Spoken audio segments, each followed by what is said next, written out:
20th of March and the 22nd of September.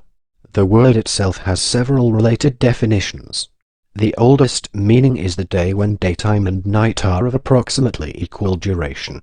The word equinox comes from this definition, derived from the Latin equus and nox. The equinox is not exactly the same as the day when period of daytime and night are of equal length for two reasons. Firstly, sunrise, which begins daytime, occurs when the top of the sun's disk rises above the eastern horizon. At that instant, the disk's center is still below the horizon. Secondly, Earth's atmosphere refracts sunlight. As a result, an observer sees daylight before the first glimpse of the sun's disk above the horizon. To avoid this ambiguity, the word equilux is sometimes used to mean a day on which the periods of daylight and night are equal. Times of sunset and sunrise vary with an observer's location, so the dates when day and night are of exactly equal length likewise depend on location. The other definitions are based on several related simultaneous astronomical events, and refer either to the events themselves or to the days on which they occur. These events are the reason that the period of daytime and night are approximately equal on the day of an equinox.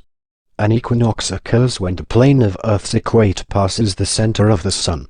At that instant, the tilt of Earth's axis neither inclines away from or towards the Sun. The two annual equinoxes are the only times when the subsolar point, the place on Earth's surface where the center of the Sun is exactly overhead, is on the equator, and, conversely, the Sun is at zenith over the equator. The subsolar point crosses the equator, moving northward at the March equinox and southward at the September equinox. At an equinox, the Sun is at one of the two opposite points on the celestial sphere where the celestial equator and ecliptic intersect. These points of intersection are called equinoctial points, classically, the vernal point and the autumnal point.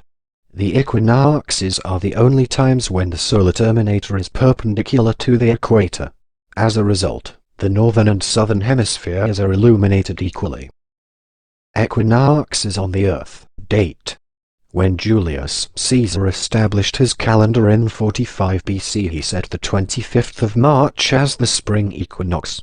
Because a Julian year is slightly longer than an actual year, the calendar drifted with respect to the equinox, such that the equinox was occurring on about the 21st of March in AD 300, and by AD 1500 it had reached the 11th of March.